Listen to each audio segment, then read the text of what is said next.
For more insight into the hostage situations in France, we're now joined by Dan O'Shea. He joins us from Tampa, Florida. He's a former Navy SEAL and is a VP at GROM Technologies, a company that specializes in personnel recovery, kidnapping, and ransom. Thank you so much for joining us, Dan.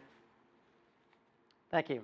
First of all, what do you make of the response by French authorities in these two situations? How do you think they were handled? Well, the bottom line is hostage rescue missions are the hardest mission to execute because you've got hostages being held. When you make the attempt to go into the room and do an actual raid, you have to have surgical shooting. And this tragedy is 4 hostages were killed today, but that pales in comparison to what it could have been. It was the GIGN are some of the best SWAT special operations forces in the world. They've been very successful at missions like this in the past, and they upheld their reputation again today. So short of losing 4 hostages, which was a terrible thing, and obviously heart goes out to those families, but the fact that it was resolved as quickly as they both were executed simultaneously really speaks to the volumes of the professionalism of the GIGN and the other law enforcement and French military involved in this operation. There are numerous reports that the hostage takers reached out to the media by telephone. What does this mean? Were they trying to get their message across? Was this a type of tactic, if you will? Absolutely. This is exactly what drives this type of terrorism. It's the journalism and the media exposure that fuels the fire of this type of terrorism. So that's exactly what they were doing, and they wanted the world stage, and they have had it for the last 4 or 5 days, and this story will not die. There's still many things to be done to wrap up the other part of the cell, the logistics, the coordination, the financing, because this was not just, quote, 3 individuals that decided to go on a terror campaign.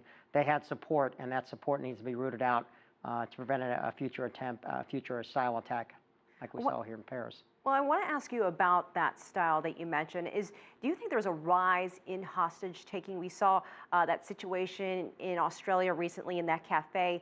We saw what is happening here in France. Do you think that this is becoming more common, or is it something maybe specific to the West? Because, you know, in other parts of the world, we see suicide bombings, but we've been seeing a lot of hostages being involved lately.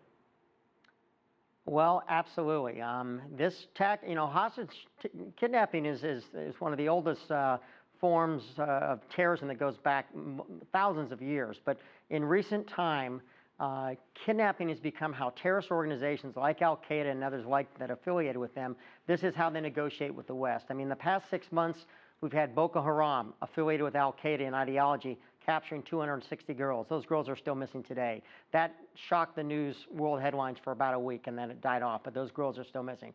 Yeah, the incident, obviously, as you noted, in Australia last month, but we've had a rash of kidnappings that have originated out of the Middle East, spread all over Africa, and in fact, Al-Qaeda in the Arabian Peninsula, or AQAP, they've been involved in the kidnapping game in Africa for almost a decade now, and that's how they're raising funds. They're raising awareness and funds, and there was reports out just last year that something like 100 million plus has been raised in the last few years, 65 million alone on the continent of Africa by groups like Boko Haram, Al-Qaeda in the in the Arabian Peninsula, and Al-Qaeda in the Islamic Maghreb, AQIM. So this kidnapping terrorism is very prevalent, and it's growing, and it was very common in the Middle East and Africa over the past decade, but now it's coming back to our own shores, and it's coming back to Europe, and you know, it was in Australia last month, so we can expect this hostage terrorism as a tactic to only continue because it's very, very successful.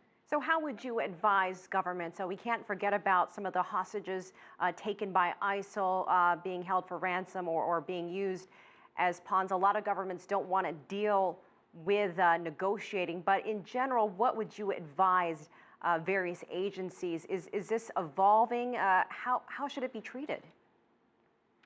Well, I can go from my experience working in a very similar environment in Iraq from 2004 to 2006. There were a rash of kidnappings, international kidnappings, over 448 kidnappings over a 2-year period in Iraq that had impacted everyone in the coalition, Arab countries that weren't even part of the MNFI or multinational force in Iraq. But we turned the tide against the kidnapping challenge in Iraq, which when I showed up, we were getting 30, 40, up to 50 kidnappings, international kidnappings every month in Iraq alone. But by the time I left after 2 years, we were down to single digits. And it was an extensive effort across the spectrum from intelligence, military, law enforcement, and diplomatic, information sharing, coordination amongst military units and intelligence communities. And that's ultimately how we were able to, build up the networks, find out who was behind these kidnappings, target them and take them out, much like the GIGN did today in France. Unfortunately, this is a tough business. You have to go after these rings. You have to target them. You have to take them out. And it's not an easy thing, but it's going to require a international coalition of support and coordination that we know is happening behind the scenes right now within France and with some key coalition partners. But the key that turned it around, to be frank, the key that turned around in Iraq was that the Muslims, Arabs were the most targeted. Fellow Muslims were targeted more by any other kidnapping ring, including Al-Qaeda. And it was information that came from within the Arab population in Iraq about the kidnapping rings that were targeting fellow Iraqis, Sunni and Shia.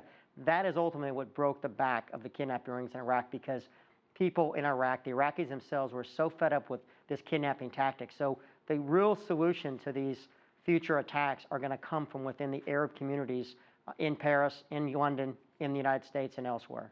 And Dan, of course, we can't forget about the hostages, the survivors of what happened. What do you think we can learn from all this, and how will they be able to help authorities in the investigation? Well, these people are going to be going through, shell shock. I mean, they were only held for a short period of time, and they're going to have some issues, post-traumatic stress for sure. But they're going to, critical right now is getting information from these folks that were held. I mean, there may be some tactics, techniques, procedures that can be learned from them, how they operated. But the reality is these folks they're going to be going through a repatriation process, counseling. Some will obviously probably need medical attention. But, at this case, because no one survived, I mean, there's the girlfriend that's still missing. She has intelligence, obviously, to deliver.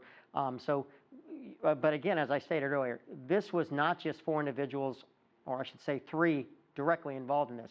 There is a support cell behind them. Those are the folks that need to be rolled up. So the work here is just getting started for our officials in Paris. They have a lot more work to do, without question. All right, Dan O'Shea in Tampa, Florida, thank you so much for your time. We appreciate your perspective. Thank you.